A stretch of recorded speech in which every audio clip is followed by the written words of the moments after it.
ওম নমঃ শিবায়। জয় গুরু পরমেশ্বর।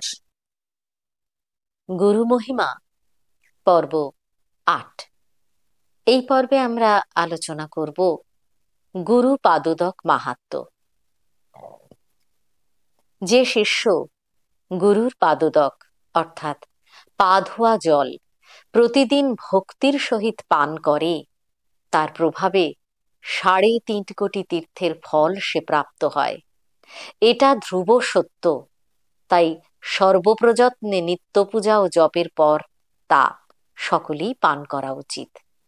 যে এই গুরু পাদোদক ত্রিসন্ধ্যাকালে পান করে, তার আর পুনর্জন্ম হয় না।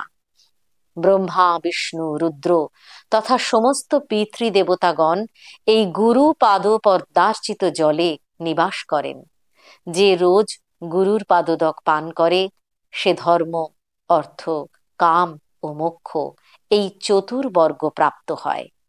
যে এই উক্ত পাদোদক অমৃত জ্ঞান করে পান করে, সে মৃত্যুর পর দেবী লোকে, দুর্গা কাল্লাদির লোকে গমন করে। এই পাদোদক যে মস্তকে ধারণ করে, সে সমস্ত তীর্থের ফল প্রাপ্ত করে, এতে সন্দেহ নেই। কারণ পূর্বেই বলেছি, সমস্ত তীর্থ গুরুর পাদমূলে নিত্য অবস্থান করে। ত্রিসন্ধ্যা যে জগৎগুরুর পূজা করে গন্ধ, পুষ্প, পত্রাদি দ্বারা, তার মন্ত্র, পূজাবিধি, ন্যাস জপাদির কি প্রয়োজন? গুরুর নৈবেদ্যের অন্ন যে ভক্ষণ করে, তৎক্ষণাৎ তার কোটি জন্মের পাপ রাশি বিনষ্ট হয়। এই গুরুর নৈবেদ্য পেলে স্নান, হাত পা ধোয়া, মুখ ধোয়া এসব কখনোই করতে হয় না। প্রাপ্তি হলে তৎক্ষণাৎ ভক্ষণ করবে। স্থান, কাল বিচার করা উচিত নয়। ব্রাহ্মণ দিল নাকি কৌল এই প্রসাদ দিল, বা এতে শূদ্রর স্পর্শ হলো নাকি, এসব বিচার কখনোই করা উচিত নয়। এ বিষয়ে এই প্রসাদ অন্ন ভক্ষণ করলে মোক্ষ প্রাপ্তি হয়। যে গুরুর প্রসাদী অন্ন অমৃত জ্ঞানে ভক্ষণ করে, স্বয়ং ভগবান আশুতোষ শিব তার উপর সদা তুষ্ট থাকেন। গুরুর উচ্ছিষ্ট ভক্ষণ উত্তম ভোগ ও মোক্ষ দুই প্রদান করে। এটি মহাপুণ্যবান। এতে সন্দেহ করলে পাপ হয়।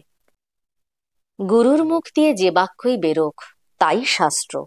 গুরু বাক্যই বেদ বাক্য, নিঃসন্দেহে পালনীয়। গুরু কোনো কাজ দিলে যদি নিজে পালন করতে না পারা যায়, তা অন্য কাউকে কখনোই প্রেরণ করা উচিত নয়। গুরুর আদেশ তার প্রতি সমর্পিত হয়ে পালন করা উচিত। গুরুর সামনে নিজের জাতি, নিজের বিদ্যা, নিজের অর্থের বড়াই কখনো করা উচিত নয়। বরং সদা সর্বদা গুরু সান্নিধ্যে থেকে তার সেবা করা উচিত। নিজের বন্ধু, পরিবারের সদস্যর সাথে ভক্তিভাবে গুরুপীঠে গমন করে সবসময় তার যত্নের সাথে তার পূজা ও সেবা করা উচিত।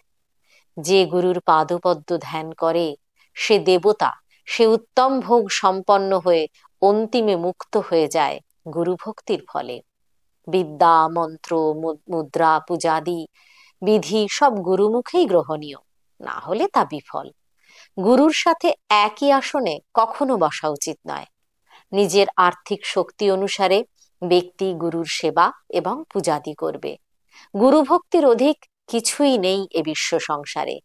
যার গুরুর প্রতি ভক্তি নেই, তার ধন, বল, কুল সবই বৃথা। গুরুর সেবা শুশ্রূষা করে তাকে সন্তুষ্ট করলে পদে পদে তার অশ্বমেধ যজ্ঞের ফল লাভ হয়, এতে সন্দেহ নেই। শিবের ভক্তির সহিত গুরুর সেবা করলে সমস্ত কামনাই সিদ্ধ হয়। গুরু সেবা প্রভাবে তার সমস্ত পাশ নাশ হয়ে দিন দিন পুণ্য বৃদ্ধি হতে থাকে।